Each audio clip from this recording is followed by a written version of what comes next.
Andy from Blue Collar Corner. I'm here with Matt Long. Now, Matt is he's a good buddy of mine. Also, he has an incredible story. He was a fireman that was very, very badly injured a few years back, and he made an incredible journey. I mean, it's amazing that the man is standing next to me right now. Matt, you want to tell him about what happened briefly and talk about your story?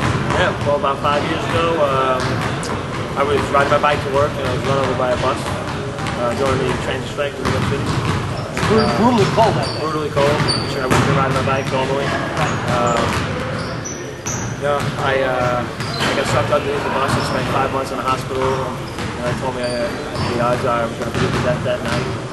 But the level of fitness I was in is what they credit to saving my life, as well as the doctors. Now, you've always been gifted athletes. We played ball together, but then after you graduated high school, I mean, you went on to really take it to the next level. You became an Ironman. You traveled. You did all these competitive, fun runs, but then you got very serious when you started to enter the Ironman competition. Yeah, in 2003, I started training for a triathlon and Ironman, and that's why I really became fast. And 3:13 marathon, I qualified for Boston, and then my goal would be to go to the Ironman World Championships in Kona, and then that was 2005, and then the bus happened, so that doesn't happen anymore. Now, it's actually an incredible story, and you just came out with a book. What's the name of the book? The book's called The Long Run. The Long Run. And it chronicles myself growing up with 8 brothers and sisters, playing basketball, fishing pool, taking me up to Iona, and then how I switched to my love of endurance sports and firefighter, survived 9/11, all that stuff. Incredible story. Thank you.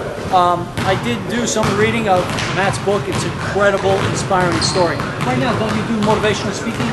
I do. I go around, I talk to student athletes. That's my primary target. And every once in a while I get a company that wants to hear my story and get some people moving.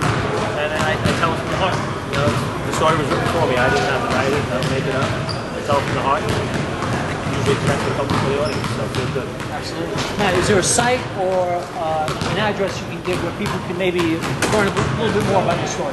Well, I started a foundation to help other people that have been in accidents that I had. So it's called the I Will Foundation. So the I Will Foundation. iwillfoundation.com, and it shows you the people who've been helping, tells you my story, and there's links that people have found. That's terrific. It was great seeing you Thanks, today. good to see you. Yeah. 21/7.